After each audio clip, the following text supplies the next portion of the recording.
Good Friday evening from Xfinity Center in College Park. Oh man, Bruce, his heart's still palpitating. 65-58, Terps over Ryder.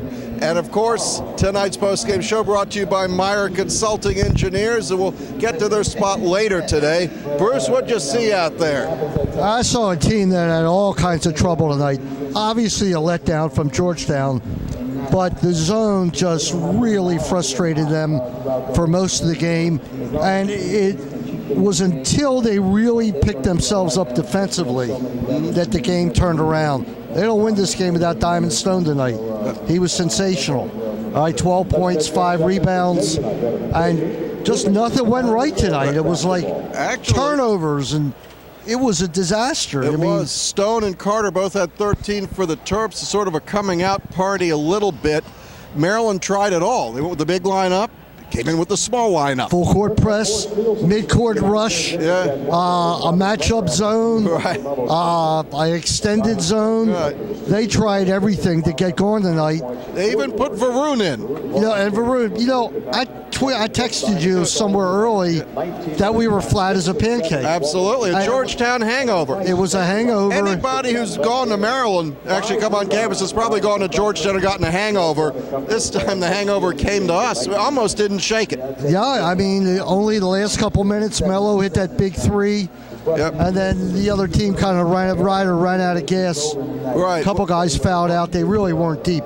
No, and they took some chances. They fouled out, I can't remember the fellow's name, who wore number 2, was playing some good defense. Sadler fouls out with 10:26 to go. Ryder starts running out of players. Now it's 6-11. Melo finally scored again. For a long time, he had 3 points. 6:11 to go, he starts scoring. What did he end up with, Bruce? 11. He was 3 for 9 from the field, 4 for 6 from the foul line. Right. It's amazing. In both games, his foul shooting was not good until he had to make them. Right. And then they were swish. Right. And Rashid missed a couple big ones. It's definitely disappointing. It's not the same team we had at the end of last year. This team's starting to get to know each other. And then we have a sequence here we're going to put up for you watching. With about 5:14, Suleiman scores. Maryland takes the lead. Maryland comes down. It's 50 all. They shoot. You can see Jake gets a rebound and Suleiman scores, and we finally have the lead.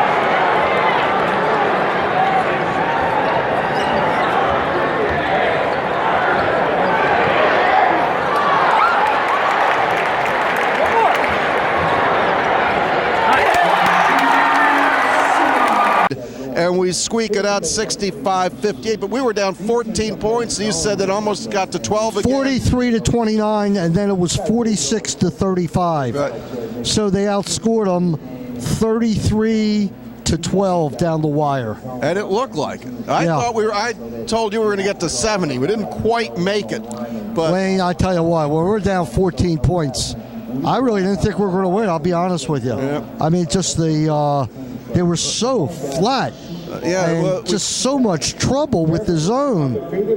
Well, when you say trouble, to me, sometimes it didn't look like they knew who to pass it to. And then when they decided to shoot, they ended up rushing the shot. It just couldn't get somewhat looked like the football team's offense. They just couldn't put enough plays together. And some of the interior passing was beyond belief. My goodness. There's some work to be done. Now, a lot of big-time schools have lost. Who'd Monmouth beat the other day? Mason says they beat UCLA. Who are some of the other big upsets that would have ranked at this level? Anybody? Well, Georgetown lost to Radford, and Wisconsin lost to somebody. Eastern Illinois. That's a Division II school. No. But look, you were right. In crunch time, Melo and Suleiman, and I walked by Suleiman coming back onto the court. Out of all the guys, he's the most athletically fit. He and Carter are the two guys that look absolutely ripped. Without Suleiman, I'd hate to think where we are. Yeah, you know what? Another thing that I think we got to talk about, it was another marginal game for Jalen Brantley. He's having trouble catching on. Now, it's only his third game. What do you get, 2 minutes? You have the score. Yeah, got a couple of minutes. Yeah, a couple of minutes, but he seems somewhat like lost out there. Right. And Nickens, one thing I like about Nickens, he's not scared to shoot. No. He comes out. I was talking to Walt Williams after the Georgetown game, and he says he still wants to come out and shoot with the guys. Yeah. I'm sure one of those guys that likes to shoot like that is Nick. It's that guy could shoot the ball. So overall, you know, Suleiman played steady tonight. Had missed those 2 free throws, very unlike him. Trimble, not his best game. Oh, when he scores his 6th point with 6:16 to go in the game, something's not right. Yet still, he hit the 3 that kind of made the difference. Yeah, we have some big-time players. They just haven't yet played a full big-time game. Meyer Consulting Engineers.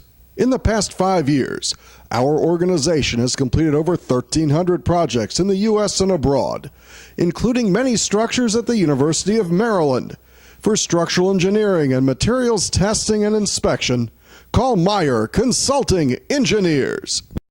Yeah, when you look at the stats, what's with the foul shooting, too? 14 for 22 at home. I tell you something, right? I don't know anything about Illinois State or TCU or wherever the other team is, but they play like this, they're not going to win that tournament. All right, in is it Puerto Rico? It's in Cancun. I think it's a Hard Rock Cafe in Mexico. Cancun. Yeah, it's right between 2 Marriotts out in the hotel zone. Nice place. Yeah, well. Hey, but we're not going to get to watch those. Why? So, I mean, we're not going. Right. Those we're going to miss. So, tell me about your thoughts as the schedule ramps up again, because you're going to do those 2 games. We have Cleveland State. They come home through Cleveland State, and then it's Carolina and UConn. They got 3 games. They got to get it back together against Carolina. But, Wayne, you know as well as I do, sometimes you rise to the occasion of your opponent, and sometimes you drop. Today they were just flat. They had a hangover from the Georgetown game, and they lost. Almost lost. Almost lost. But, Almost lost. You know, it feels like to you, I can tell. It tells like you're acting like Terps lost the game. No, they won the game, and that's all that matters. This reminds me, you said the other night was like an NCAA tournament game, and I'd say this looks like another NCAA tournament game where we had a battle through the whole thing. Well, I tweeted out that this would have been a resume destroyer had they lost this game. Okay. All right? It would have been big. You lose to Ryder, who's going to be in the low 300s, at home. It would bring up every question nobody wants to talk about the program or in the right track. Everybody would have gone crazy, but it would have been just one game. But it didn't happen. No, let's not talk about it. Let's talk about what we're doing tomorrow. We've got TerpTalk game day at 8:30, and then on the Maven. And then the Maven at 9 o'clock.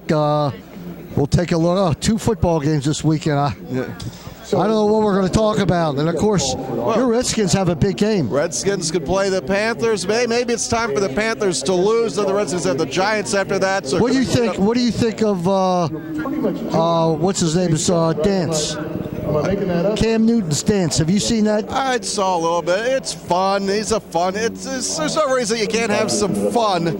That's a big chance for the Redskins. It really is. Right. Because, first of all, Carolina, undefeated, right? Undefeated, Carolina. Right. They're not going undefeated. And we're in a shouting contest on We are. It probably means we should just save this for the radio tomorrow. Yeah, we got a lot to talk about tomorrow.